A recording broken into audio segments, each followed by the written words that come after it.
Maharnya senilai 1 juta rupiah, cukup berat, tapi itu bisa dikasihkan setelah dia mendapatkan uang, setelah dia kaya, seperti itu. Kemudian mulai ritual itu tepat jam 12 malam. Tepat jam 12 malam dia mulai ritual, membaca ritual dan melakukan apa? Puasa 3 hari 3 malam. Di malam pertama dia belum menemukan tanda-tanda ada kedatangan siluman. Justru yang datang bukan siluman, kan, tapi hantu-hantu seperti hantu kuntilanak ya. Mukanya seram, uh, memakai baju putih semuanya, dan tertawa untuk mengganggu ritual dari Joni dan Sari. Tidak ada pesugihan yang menjanjikan kebahagiaan, tapi yang pasti pesugihan menjaminkan kehancuran. Pesugihan babi ngepet merupakan sebuah mitos di mana penjelmaan dari seorang yang menggunakan ilmu hitam pesugihan dengan cara mengubah dirinya untuk sementara menjadi babi siluman, sehingga dapat dengan mudah melakukan pencurian dengan cara menggesekkan tubuhnya di rumah korban pencurian uang. Beredar cerita di masyarakat tentang adanya seorang yang kaya mendadak dengan waktu yang sangat singkat, dan warga memergoki adanya babi yang berkeliaran di kampungnya. Bagaimana kisah selengkapnya? Mari kita simak video berikut ini.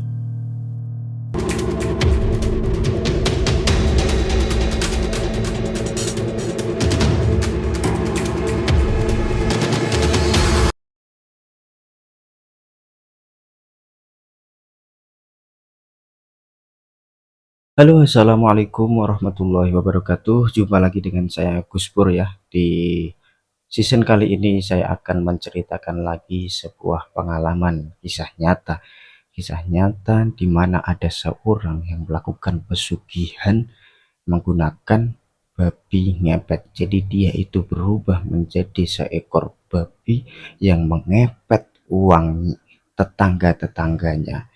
Nah, perlu kita perhatikan bahwa cerita yang saya sampaikan ini adalah rumor, cerita yang beredar di masyarakat, di mana kebenarannya tidak diuji dan tidak patut untuk kita percayai 100%. Dan tujuan video ini hanya untuk sekedar hiburan semata. Kita bisa mengambil sisi positifnya dan membuang jauh sisi negatifnya. Maka dari itu, disclaimer dulu ya. Disclaimer kalau video ini hanya untuk kita ambil hikmahnya saja ya.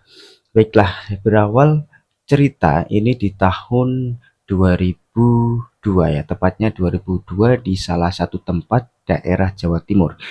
Mohon maaf saya tidak bisa menyebutkan tempatnya karena ini adalah privacy supaya tidak ada mindset, oh di daerah sana itu tempat untuk pesugihan A, di daerah sana itu tempat pesugihan tuyul, di daerah sana tempat pesugihan ritual seks bebas dan lain sebagainya, biar tidak ada paradigma seperti itu. Maka dari itu di sini untuk tempatnya saja saya privacy.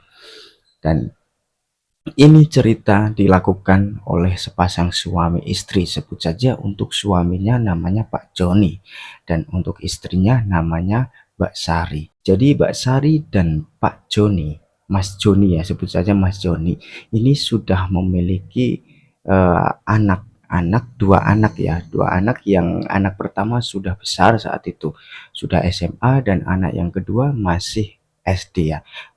Jadi di dalam keluarga itu ada 4 orang, Pak Joni, Mbak Sari, kemudian 2 anaknya, dan dia masih tinggal bersama orang tuanya, masih ada orang tua satu, ibunya ya.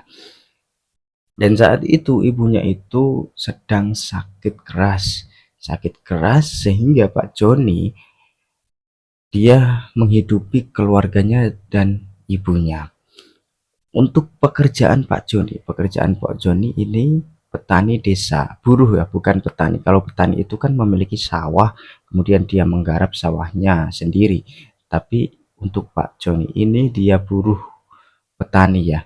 Buruh petani, dia disuruh oleh tetangga-tetangganya untuk mencangkul, untuk memberikan pupuk, untuk panen dan lain sebagainya. Jadi Pak Joni buruh harian lepas ya, buruh harian lepas disuruh untuk bercocok tanam. Untuk gajinya saat itu kisaran 50 sampai 60.000 dari waktu ba'da subuh ya, setelah subuh di pagi hari sampai jam 12 malam. Maaf, sampai jam 12 siang. Itu gajinya kisaran 50 sampai 60.000 saat itu, dan istrinya tidak kerja sebagai ibu rumah tangga, merawat anaknya dan merawat ibunya. Nah, suatu ketika si istri, Mbak Sari namanya, Mbak Sari ini sudah merasa keberatan, mengeluh dengan keadaan dan situasi perekonomian saat itu, di mana dengan gaji upah sebesar 50.000 dibagi kepada anak-anaknya dan untuk berobat orang tuanya, untuk makan sehari-harinya, dan untuk jajan anaknya ini sangat tidak cukup, sangat tidak cukup. Sehari dua hari mungkin dia bisa bertahan, tapi ini sampai bertahun-tahun akhirnya Mbak Sari ini sudah tidak kuat lagi hidup miskin sengsara di desa. Pernah sesekali Mbak Sari ini mencoba untuk ikut bekerja menjadi buruh juga di desanya. Nah, saat itu ada penghasilan lumayan, kan 2 orang jadinya 100 ribuan lah. Kalau misalnya wanita yang bekerja itu gajinya nggak sampai 50.000 untuk satu harinya. Jadi kisaran ya 80.000 sampai 90.000. Ini sudah lumayan, tapi ia juga tidak cukup untuk menghidupi keluarga dan orang tuanya. Dalam kurun waktu yang lama dia menjalani hidup yang seperti itu dengan hidup miskin, serba kekurangan. Setelah Sari dan Pak Joni ini sudah tidak kuat, suatu ketika Pak Joni ini bertemu salah satu temannya, teman sekolah dulu. Saat itu bertemu, kemudian bercerita, bertukar keluh kesah ya, antara Pak Joni dan juga temannya, sebut saja namanya Pak Bambang. Pak Joni ini bertemu Pak Bambang di desa tetangga. Saat itu dia sedang apa namanya, kalau di desa kan ada yang namanya nyumbang ya, acara kondangan. Kalau di desa itu membawa apa, baskom isinya beras dan lain sebagainya untuk kondangan pernikahan saudaranya di desa tetangga. Saat itu bertemu, kemudian lanjut ngobrol karena teman lama, jadi dia lanjut ngobrol lama, bercerita keluh kesah kehidupannya masing-masing.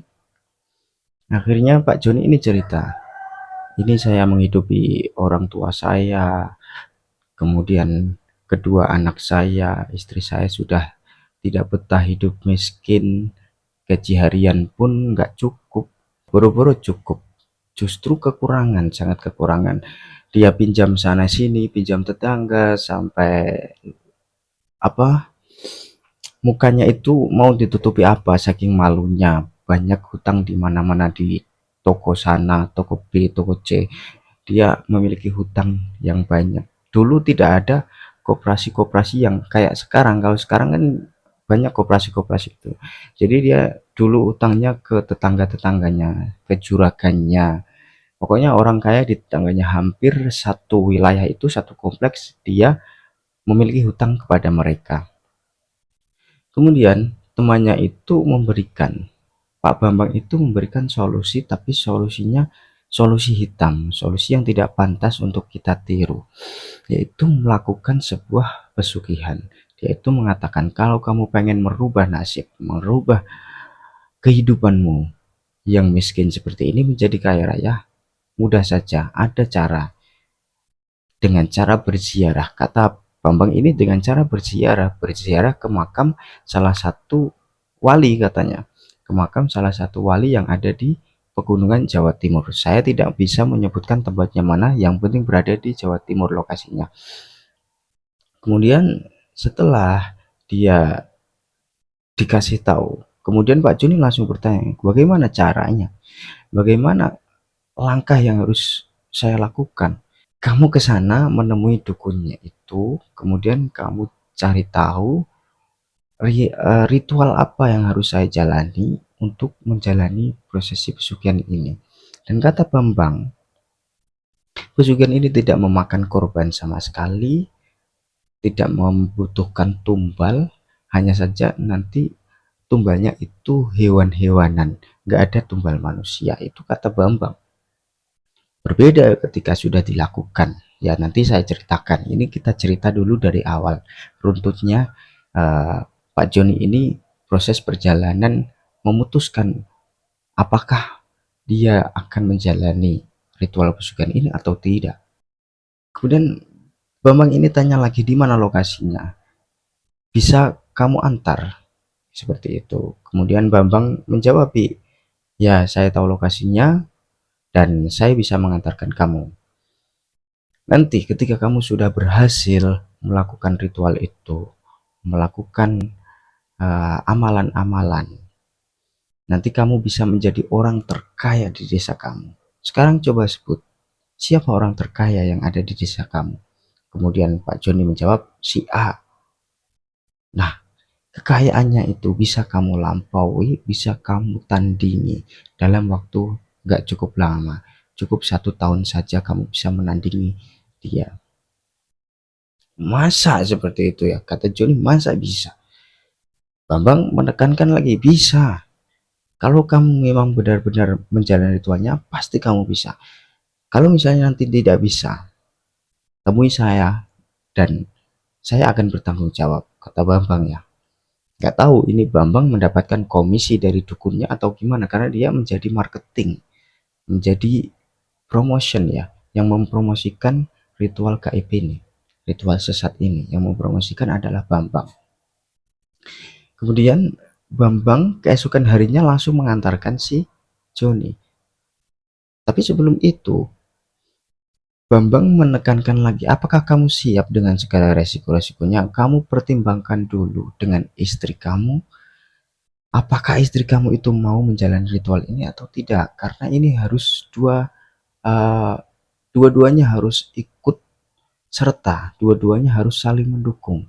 Tidak boleh salah satunya itu menolak, harus sama-sama mendukung. Kamu harus berdiskusi dulu, bermusyawarah dulu dengan istri kamu.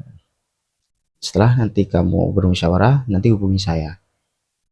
Oke, baik. Setelah pulang, Joni ini bermusyawarah dengan istrinya, rembukan ya, diskusi dengan istrinya. Akhirnya muncul keputusan kalau Joni dan si Sari ini sepakat untuk menjalani ritual pesugihan babi ngepet.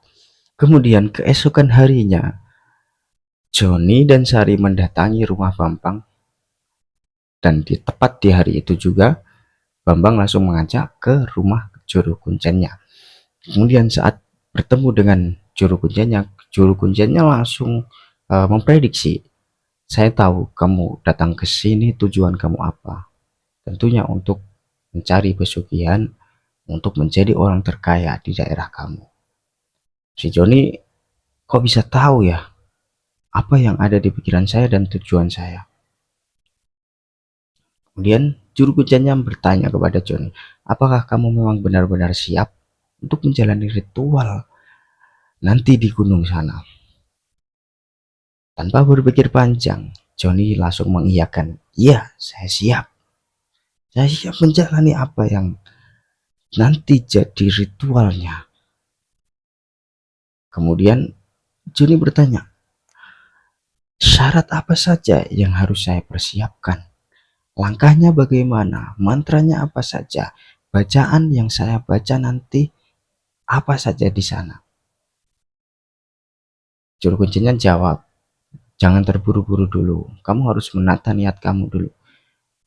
Karena ini ritualnya nggak mudah ya, tidak gampang, cukup berat. Banyak orang yang gagal menjalani ritual ini. Kalau misalnya kamu gagal, kamu tidak akan mendapatkan apapun, nggak akan mendapatkan uang sepeser pun, tidak akan bisa merubah hidup kamu. Kalau kamu gagal, tapi kalau kamu berhasil, kamu bisa mendapatkannya dalam waktu sekejap. Bahkan nggak sampai 1 tahun kamu akan menjadi orang terkaya di daerah kamu. Baik bah, syaratnya apa saja bah? Baik, saya jelaskan proses ritualnya nanti. Yang pertama, syarat yang harus kamu persiapkan, yang pertama adalah kembang 7 rupa. Seperti ritual-ritual pesugihan yang lain, kembang 7 rupa tidak akan terlupakan. Pasti ada kembang 7 rupa. Kemudian ada kemenyan atau dupa. Kemudian ada sesajen-sesajen yang lain, jajan pasar. Ada yang sangat spesial, yang sangat unik, berbeda dengan ritual yang lain, itu adalah menyiapkan darah ayam cemani. Entah tujuannya apa, yang pasti juru kuncinya itu menyebutkan harus ada darah ayam cemani. Kemudian dilaksanakan nanti pas malam Jumat Kliwon. Kamu 3 hari berada di sana bersama istri kamu tentunya. Jadi si Joni dan si Saril kemudian berpikir, wah 3 hari berada di sana, 3 hari, jadi harus pergi dari rumah, berpamitan dengan keluarga, dengan orang tuanya. Saat itu dia bingung, alasan apa yang saya berikan kepada orang tua saya, alasan apa yang saya berikan, yang saya sampaikan kepada anak-anak saya dan saudara-saudara saya. Setelah Pak Joni dan Sari ini bengong, ditanya lagi oleh Mbah Dukunnya, ditanya oleh juru kuncinya, apakah kamu siap menjalani itu? Wah, apa bah? Ya, saya siap bah. Padahal itu belum menemu solusi, alasan apa, tapi dia karena keinginannya kuat, karena keyakinannya kuat untuk menjalani ritual itu, dia langsung mengiyakan. Oke, setelah itu Mbah Dukun menjelaskan lagi, selama 3 hari di sana kamu harus berpuasa ngebleng. Puasa ngebleng itu tidak makan, tidak minum selama 3 hari 3 malam. Kamu siap? Kamu sanggup menjalani ritual itu? Sanggup bah, kata Joni. Kemudian karena si Sari itu diam, Mbah Dukunnya bertanya, kalau kamu siap apa enggak? Si Sari juga ikut mantuk-mantuk ya, mangguk-mangguk, menganggukkan kepala menandakan kalau dia memang benar-benar siap. Oke, setelah itu Mbah Dukunnya menjelaskan lagi. Ini mantranya saya kasih, ada tulisannya, dikasihkan kepada Pak Joni dan Mbak Sari. Kamu harus membaca mantra ini. Ketika nanti kamu berhasil, tandanya ada sosok jin, sosok siluman babi yang berada di lokasi tersebut. Di bawah pohon besar ada sosok siluman babi dengan air liur yang menetes terus-menerus. Setelah kamu lihat itu, kamu ajak komunikasi dan kamu ambil air liurnya. Kamu bawa pulang, dan air liur itu digunakan untuk mengusap ke muka bayi. Harus bayi, tidak bocah, tidak anak-anak, harus bayi di bawah 1 tahun. Kamu siap melakukannya? Sekali lagi, Joni berpikir panjang, tapi karena keinginannya sudah bulat, sudah kuat, Joni langsung mengiyakan. Baik bah, saya siap. Oke, tepat malam Jumat Kliwon nanti, 1 minggu setelah dia datang ke rumah Mbah Kuncennya ini. Setelah 1 minggu, tepat malam Jumat Kliwon, dia datang kembali ke rumah Mbah Dukun dan langsung menuju lokasi ritual. Tapi sebelum itu, untuk mahar dari proses pesugihan ini tidak begitu mahal. Saat itu harganya cuma 1 juta rupiah. Maharnya senilai 1 juta rupiah, cukup berat, tapi itu bisa dikasihkan setelah dia mendapatkan uang, setelah dia kaya, seperti itu. Oke, tepat malam Jumat Kliwon, dia datang di hari Kamis sore dia sudah berpamitan kepada orang tua, anak-anaknya dan saudara-saudaranya. Dia berpamitan lalu pergi ke rumah Mbah Dukunnya lagi. Oke, tepat pada maghrib langsung melakukan perjalanan dan sudah mempersiapkan apa sesajennya. Yang tidak ketinggalan tadi adalah darah ayam cemani. Kemudian setelah sampai di lokasi itu, dia beristirahat dulu, kemudian mulai ritual itu tepat jam 12 malam. Tepat jam 12 malam dia mulai ritual, membaca ritual dan melakukan puasa 3 hari 3 malam. Di malam pertama dia belum menemukan tanda-tanda ada kedatangan siluman. Justru yang datang bukan siluman, kan, tapi hantu-hantu seperti hantu kuntilanak ya. Mukanya seram, memakai baju putih semuanya, dan tertawa untuk mengganggu ritual dari Joni dan Sari. Saat itu dia takut karena baru pertama dia lihat hantu. Takut si Joni dan Sari itu berpegangan tangan supaya untuk memunculkan keberanian, supaya untuk tidak ada ketakutan sama sekali ya. Kemudian dia tetap membaca doa, membaca mantra, dan mantranya itu berbahasa Arab ya. Dia sambil menghafal, membaca. Kemudian setelah kuntilanak datang, ada genderuwo sosok hitam tinggi besar dan berbulu, juga menghadang berada di hadapan dari Joni dan Sari. Dia saat itu merinding keras, sangat merinding. Di bulu kuduk sini semuanya berdiri semuanya. Tapi dia tidak bisa ngapa-ngapain, dia tetap konsisten memutuskan untuk keberhasilan kekayaannya. Oke, itu di hari pertama. Kemudian di siang harinya, di situ nggak panas ya, nggak panas, di situ dingin. Ada muncul sosok ular, tapi ularnya itu tidak seperti ular biasa. Jadi ularnya itu besarnya seperti lengan tangan inilah, cukup besar, dan anehnya itu tubuhnya pendek sekali kisaran ya 30 cm. Kan aneh ya, ular sebesar lengan tangan tapi panjangnya cuma 30 cm. Ada sih, saya pernah melihat ular seperti itu di YouTube, itu ada di luar negeri. Kalau di Indonesia sepertinya nggak ada untuk variasi ular yang seperti itu. Maka dari itu sebuah kejanggalan yang ada di dalam proses tirakatan ini. Nah, setelah itu di malam harinya, berarti malam yang kedua.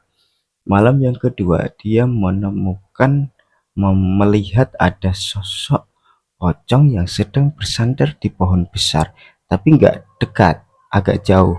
Saat itu suaminya melihat Pak Joni melihat ada putih-putih yang sedang bersandar di bawah pohon besar. Kemudian dia saat melihat, dia menepuk istrinya. Kamu lihat gak? Seperti itu dia tanya, kamu lihat gak? Ya, saya lihat. Dan keduanya antara Joni dan Sari sama-sama melihat ada sosok pocong yang sedang bersandar di bawah pohon, tapi kelihatannya jauh, tidak mendekat. Itu di malam kedua. Nah, saat itu dia sudah mulai capek, antara Joni dan Sari sudah merasakan capek ya, karena gak makan gak minum selama 2 hari, sudah 2 hari itu. Tapi mau gimana lagi, karena keinginan untuk bisa kaya, orang terkaya di desanya itu tidak sangat mudah ya, tidak mudah sekali. Maka dari itu dia harus mempertahankan ritualnya. Kemudian keesokan harinya dia juga tidak tidur, tidak makan, tidak minum. Di hari yang kedua dia tidak melihat apa-apa, hanya rasa lapar dan ngantuk yang dirasakannya. Kemudian malam yang ketiga sampai kira-kira jam 12 malam lah, sampai kira-kira jam 12 malam dia belum ada tanda-tanda kehadiran siluman babi, belum ada tanda-tanda keberhasilan dia melakukan ritual. Dia kemudian bertanya kepada istrinya, ini gimana kok belum ada tanda-tanda kita berhasil ya ritualnya? Sang istri menjawab, mungkin nanti kan ini masih ada waktu 1 hari 1 malam ya, mungkin nanti, seperti itu ya. Ada kekhawatiran kalau misalnya ritualnya ini gagal, ya sangat sedih lah. Sudah dilakukan, sudah dijalani selama 2 hari 2 malam dengan berpuasa, tidak tidur, tidak makan, tidak minum. Kalau misalnya gagal, ya tentunya sangat kecewa lah. Kemudian dia mencoba bersabar, dia kembali membaca mantra-mantranya, membaca doanya, senambi berkonsentrasi, bertapa. Akhirnya di jam 3 dini hari malam ketiganya, ada sosok siluman babi. Datangnya itu tidak langsung tiba-tiba, muncul asap yang berwarna coklat ya, tidak berwarna putih tapi berwarna coklat, agak kehitaman. Asapnya itu berterbangan di depannya dan mengelilingi Joni dan si Sari. Tak lama kemudian ada suara yang memanggil, Joni, Joni, seperti itu. Joni, Joni. Ya, seperti ada bisikan lah, tidak seperti suara manusia, tapi seperti ada bisikan yang memanggil dari kejauhan. Joni, Joni. Kemudian si Joni mulai merasakan, apa ini? Silumannya. Apa ini? Babi ngepetnya. Tak lama kemudian akhirnya si siluman babi ngepet itu memunculkan diri, menampakkan diri dengan kepala saja, kepala babi, nggak ada badannya, kepalanya babi, kemudian taringnya itu panjang-panjang, warna rambut babi itu agak kemerahan ya, agak kemerahan, tidak hitam ya. Itu kan malam hari, tentunya ketika warna selain hitam itu kan kelihatan ya. Yang menjadi ciri khas itu ada air liur yang selalu menetesnya. Kemudian si Joni langsung mengajak komunikasi, dan apa yang dikomunikasikan dengan babi ngepet itu sebuah kontrak kerja, sebuah perjanjian di mana babi ngepetnya itu meminta air liurnya itu dileletkan sama muka bayi di bawah 1 tahun, dan setiap tahunnya dia meminta tumbal, entah itu dari saudaranya sendiri atau dari orang lain. Kalau misalnya nggak bisa menyediakan tumbal, maka yang akan diserang, yang akan dibunuh, yang diambil nyawanya itu keluarganya sendiri. Si Joni tidak berpikir panjang karena sudah menjalani ritual yang sangat berat itu. Dia mengiyakan, baik bah, di sini saya akan menyediakan tumbal kepada Anda setahun sekali ya. Jadi setiap 1 tahun sekali dia harus menyediakan tumbal. Baiklah, ketika itu dia mengambil air liur dari babi ngepetnya itu ya, ditaruh di tangan, kemudian dimasukkan ke apa namanya, di situ ada kendi ya, dia sudah membawa kendi atau peralatan wadah yang lain, dimasukkan ke sana dan dibawa pulang. Itu tidak langsung pulang, dia menunggu sampai matahari terbit. Setelah matahari terbit baru selesai ritualnya. Kemudian dia pulang, dijemput oleh mbah dukunnya tadi, dijemput, dan mbah dukunnya bertanya, apakah kamu berhasil, apakah kamu sudah dihadiri oleh sosok siluman babi itu? Jawab si Joni dan Sari sepakat, iya bah, sudah didatangi. Selamat karena kamu sudah mendapatkan dan berhasil melakukan proses ritual ini.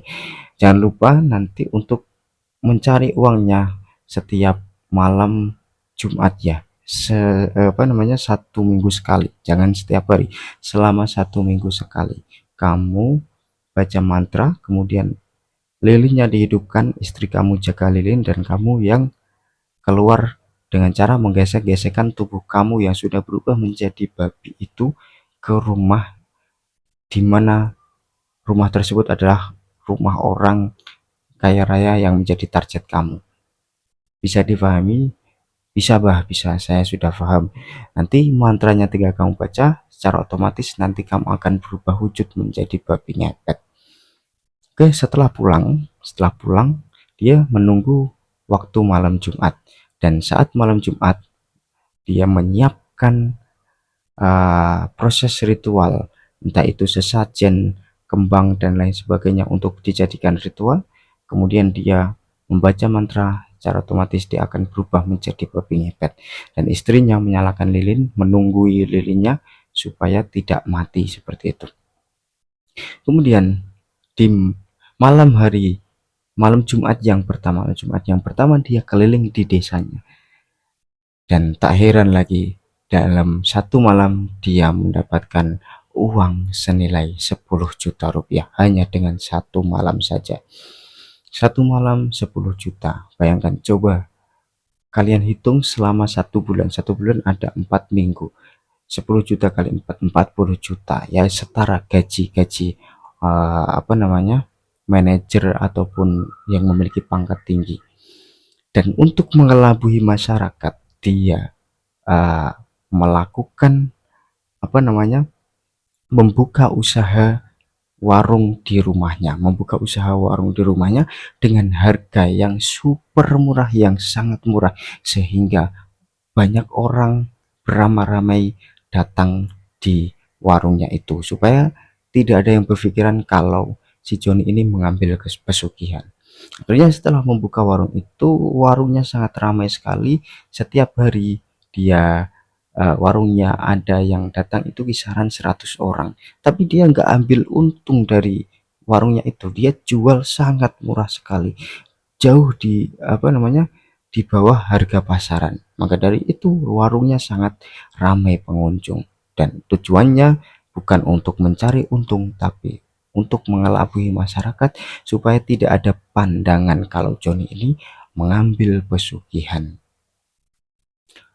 Berjalan selama berbulan-bulan, dia menjadi orang terkaya di desanya. Dalam waktu 1 tahun dia menjadi orang terkaya di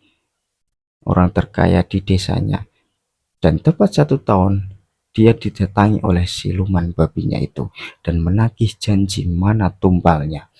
Dan saat itu si Joni lupa untuk menyiapkan tumbalnya, dan ternyata yang diambil itu ibunya sendiri yang sedang sakit. Ketika saat itu ibunya langsung meninggal setelah dia didatangi oleh siluman babi ngepet itu. Itu korban yang pertama. Kemudian setelah 1 tahun dia menjadi orang terkaya, ada salah satu masyarakat yang mulai curiga dengan Joni. Dia itu jualannya jual murah, untungnya berapa? Paling enggak untungnya satu hari paling laku keras itu paling dapat kisaran 200 ribuan saja. Itu diprediksi oleh tetangganya. Tapi kenapa aset kekayaannya melimpah ruah, bahkan menjadi orang terkaya di desa ini? Apakah ada kejanggalan di balik semua ini? Tetangganya mulai curiga. Kemudian ada seorang yang iseng mengawasi rumahnya di waktu malam hari. Ada dua orang tetangganya yang mengawasi rumahnya selama 1 malam penuh. Karena apa dia mengawasi seperti itu? Ya karena orang tersebut ada perasaan iri dan dengki kepada Joni. Iri dan dengki yang dulunya selalu bersama, setiap hari ngobrol bareng. Saat Joni kaya raya tidak pernah ngobrol, tidak pernah bersosialisasi dan cenderung menutup diri, memamerkan semua kekayaannya. Akhirnya dua orang ini mengawasi rumah Joni dalam waktu satu malam, dan ternyata kedua orang ini melihat ada seekor babi yang berkeliaran di dekat rumah si Joni. Akhirnya itu jadi perbincangan umum di masyarakat situ. Setelah terjadi perbincangan umum, akhirnya ada seorang yang memberanikan diri untuk mengajak Joni untuk berbicara. Joni diancam seperti ini, kamu sudah tidak bisa kemana-mana lagi, kamu sudah tidak bisa mengambil uang lagi. Itu kata seorang tetangganya. Itu seorang tetangganya ada yang berani mengatakan seperti itu. Akhirnya Joni mulai minder, apakah saya sudah diketahui? Apakah pesugihan ini sudah diketahui warga? Itu saat itu Joni merasa ketakutan ya. Tapi ya mau gimana lagi, karena ini ladang pemasukan dari Joni. Tetap dia melakukan mengepet setiap malam Jumat. Dan di malam Jumat berikutnya ternyata Joni ketahuan basah saat ada warga yang menggunakan motor lewat di depan rumahnya jam 1 malam.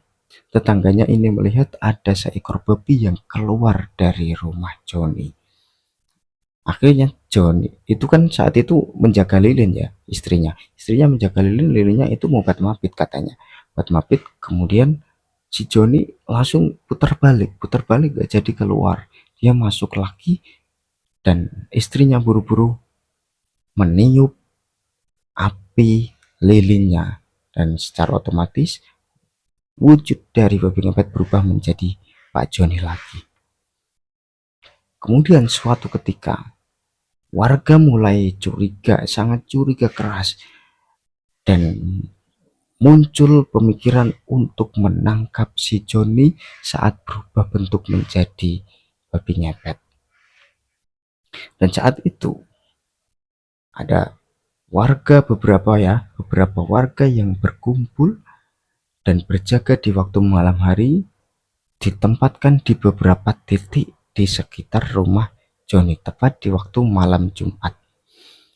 Dan saat ada Joni berwujud babi keluar dari rumahnya, langsung seketika diburu dan dihabisi massa. Dan ternyata saat itu Joni tertangkap dan Joni digebuki oleh warga. Lilinnya itu mapit dan akhirnya lilinnya itu mati. Ketika lilin mati ternyata Joninya juga meninggal dunia. Naudzubillahi min dzalik ya. Semoga kasus ini bisa kita ambil pelajarannya, sisi positifnya kita ambil dan sisi negatifnya kita buang jauh-jauh. Jangan ditiru. Sekali lagi, untuk perilaku si Joni jangan ditiru. Cukup Joni saja yang melakukan, kalian sudah tidak perlu melakukannya, karena yang namanya rezeki dengan jalur yang haram, dengan jalur yang hitam, dengan jalur yang tidak baik, maka tidak akan bisa bertahan lama. Itulah prinsip rezeki. Usahakan kita mencari jalan, mencari rezeki dengan cara yang halal, insya Allah berkah dan awet seperti itu. Baiklah teman-teman, sahabatku syukur yang saya hormati, itulah cerita babi ngepet dari si Joni dan Sari yang berhasil, yang sudah saya sampaikan kepada sahabat subscriber semua. Semoga kalian mendapatkan hidayah dari Allah Subhanahu wa Ta'ala dan mendapatkan perlindungan dari Allah Subhanahu wa Ta'ala. Itu yang bisa saya sampaikan. Apabila ada kesalahan, kekhilafan, ataupun kesamaan nama, lokasi, dan lain sebagainya, saya mohon maaf yang sebesar-besarnya. Tidak ada kecurigaan, tidak ada kesengajaan untuk menyamakan nama tersebut dengan nama kalian. Ini hanya sekedar ilustrasi saja. Semoga ini bermanfaat. Akhirul kalam. Assalamualaikum warahmatullahi wabarakatuh. Salam sahabat Gus Pur.